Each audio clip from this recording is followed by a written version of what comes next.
Staff reporter. ఇది మున్పల్లి మండల్ కంకోల్. ఇది కంకోల్ అంటారు దీనికి.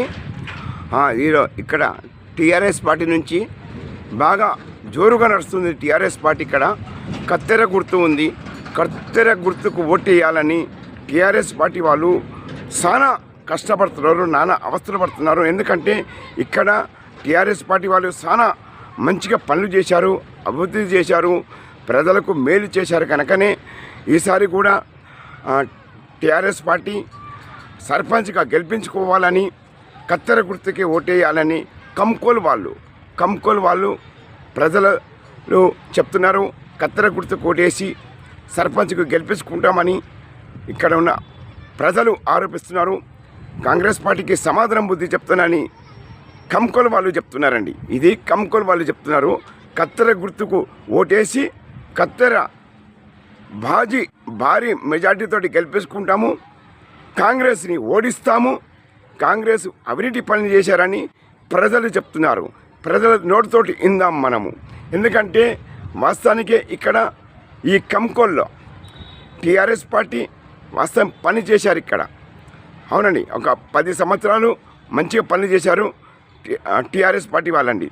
అందుకే కత్తెర గుర్తుకు ఓటేసి సర్పంచ్గా గెలిపించుకోవాలని మన కంకోల్ వాళ్ళు నానా అవస్థలు పడుతున్నారు. ఇది కంకోలు మున్పల్లి మండలం వస్తుంది, సంగారెడ్డి డిస్టిక్లో. ఇది తెలంగాణలో. నేను Sangareddy district staff reporters Mohammed Chand Pasha. వాస్తవానికి ఈ కంకోల్లో టీఆర్ఎస్ పార్టీ పనిచేసింది. నేనున్నాను ఇక్కడ, నేను అన్ని గమనిస్తున్నాను. ఇక్కడ 5-6 సంవత్సరాల నుంచి గమనిస్తున్నాను. ఇక్కడ వాస్తవానికి టీఆర్ఎస్ పార్టీ వాళ్ళు చేసిన పనులు ఇక్కడ మున్పల్లి మండలంలో ఇంతవరకు ఎవరు చెయ్యలేదు. You are great number 1 TRS party. ఈ టీఆర్ఎస్ పార్టీ నుంచే కంకోల్ నుంచి సర్పంచ్గా నిలబడ్డారు. ఒక మహిళ చాలా పని చేసింది, గెలిపించుకోవాలని కోరుకుంటున్నది. మీడియా మిత్రులకు కూడా ధన్యవాదాలు చెప్పుకున్నది, ఇక మండలం వాళ్ళకు కూడా ధన్యవాదాలు చెప్పుకున్నది. వాస్తవానికి మంచి పని చేసే వాళ్ళకే మనం అండగా ఉండాలి, అండగా నిలబడాలి. కత్తెరకు ఓటేసి కత్తెర సత్తా ఏందో చూపించాలని.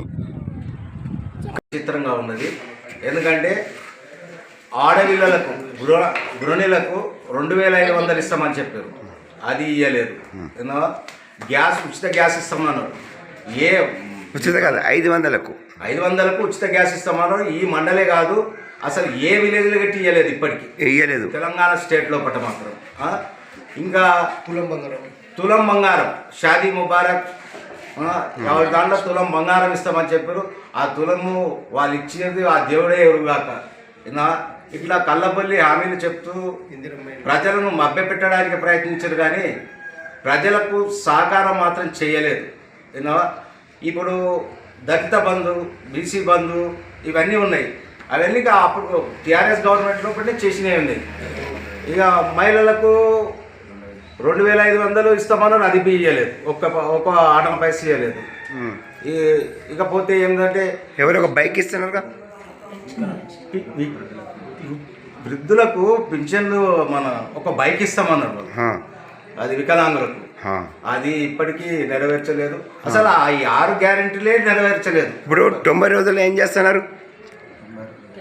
పింఛన్ 90 రోజుల్లో వికలాంగులకు 6,000 రూపాయలు అమలు చేస్తున్నారు కదా. మరి 90 రోజులు కాలేదు కదా సార్. ఇంకా 90 రోజుల ప్రభుత్వం ఏర్పడి 2 ఏళ్ళు అవుతుంది. 90 రోజులే, 2 ఏళ్ల సంది. ఇంకా 90 రోజులు అని చెప్పి అప్పుడు ఆలోచన చెప్పారు.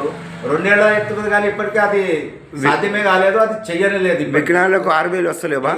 ఇక మా యొక్క మాజీ సర్పంచుల గోశక్తిగా మరీ వర్ణనాతీతం. మేము చేసిన పైసలకు డబ్బులు ఇప్పటికీ ఇవ్వలేదు. ఇప్పుడు 6,000 పింఛన్ వస్తున్నాయా లేవా? లేదు. మహిళలకు 4,000 పింఛన్ ఇస్తున్నారు కదా. మహిళలకి లేదు, యాదానికి లేదు, కాలేదు. ప్రతిసారి ఆ నెల ఈ నెల చెప్పుకుంటూ వస్తున్నారు కదా. చెప్పుడే కాలి. మరి ఏం ముఖం పెట్టుకొని ఓట్లు అడుగుతున్నారు? సిగ్గు శరాలు లేవా? చెప్పండి, ధైర్యంగా చెప్పండి.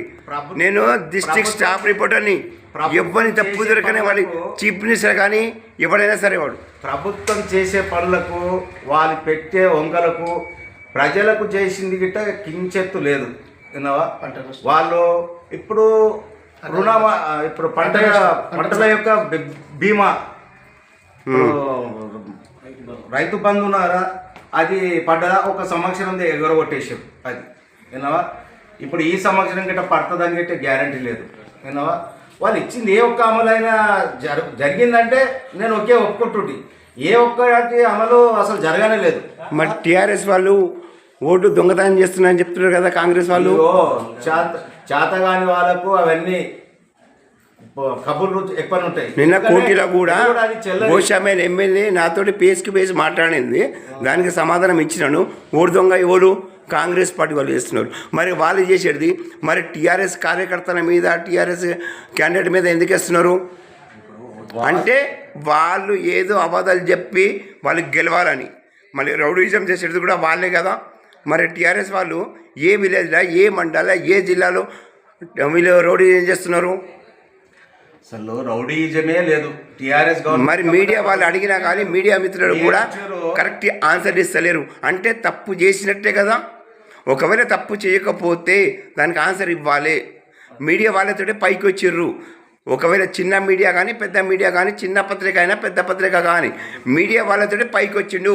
ఈరోజు సీఎం అయినా కానీ మీడియా వాళ్ళు లేకపోతే చెత్త కుండీలో బారేస్తుండే. మా దయాభిక్షతోటే ఎమ్మెల్యేలు ఎంపీలు సర్పంచ్లు అందరు గెలిచిన వాళ్ళే. మరి మీడియా వాళ్ళకి ఎందుకు ఇన్ఛార్జ్ చేస్తారు? ఏ అధికారం ఎందుకు చేస్తున్నారు? మీడియా పోగని బానిసలు కాదు, నీతి నిజేది ఉండదు. ఉన్నది వాస్తవానికి ప్రజల దృష్టికి తీసుకెళ్తాము. ఓకే, కొంతమంది మీడియా మిత్రులు నాయకులకు బానిసలు అయిపోయారు. కానీ నా పేరు మహమ్మద్ చాంద్ పాషా. నేను ఎవ్వనికి బానిసను కాను, ఎవరి అయ్యకు కూడా భయపడను. చీఫ్ మినిస్టర్ తప్పు చేసినా కానీ దాన్ని నేను ప్రజల దృష్టికి తీసుకెళ్తాను.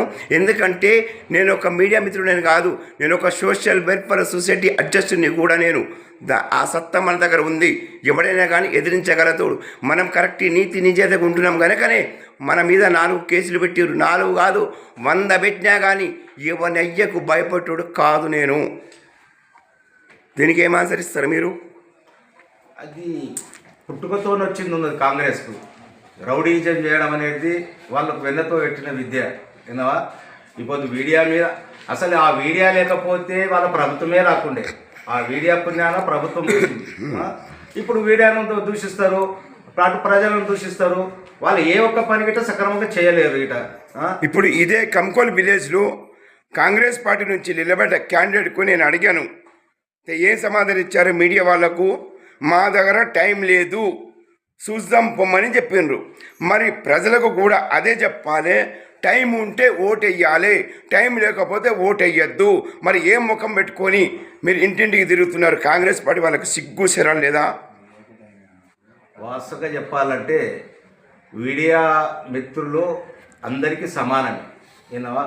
ఎవరిని దూషించరు. వాళ్ళు ఉన్న ప్రాక్టికల్ మనం చెప్పేదాన్నే వాళ్ళు ఇది చేస్తుంటారు. మరి మీడియా ప్రతినిధులను గిట్ట ఇట్లా తిట్టడము, టైం లేదు అనకపోవడము, ఫ్యూచర్లో గెలిచినాక గిట్ట అదే అంటే. ఇప్పుడు నేను టీఆర్ఎస్ వాళ్ళతో కూడా కలిసాను కదా, మరి కరెక్ట్ నాకు ఆన్సర్ ఇచ్చారు కదా. మరి ఇప్పుడు మేము టీఆర్ఎస్కు సపోర్ట్ చేయాలన్నా, కాంగ్రెస్కు చేయాలన్నా, ఇక బీజేపీకి చేయాలన్నా? రియల్గా చెప్పాలంటే టీఆర్ఎస్ ప్రభుత్వము అందరికి అనుకూలంగా ఉన్నది కాబట్టి అందరి ప్రజలు ఎల్లవేళ రాత్రికి వచ్చినా కానీ తప్పకుండా వాళ్ళ యొక్క బాధను మేము తీర్చడానికి ప్రయత్నం చేస్తాం. కాబట్టి మాకు ప్రజల ఆశీర్వాదం ఉన్నది, ఇటు మీడియా మిత్రుల ఆశీర్వాదం ఉన్నది, ప్రజల ఆశీర్వాదం ఉన్నది. అందరి ఆశీర్వాదంతోనే మేము ఈ స్థాయిలో అయిపోతున్నాము. లేకపోతే వాళ్ళ లేక మీడియా వస్తే మీడియాకు భయపడి దగ్గపోకడము అవన్నీ అవసరం లేదు మాకు. మా యొక్క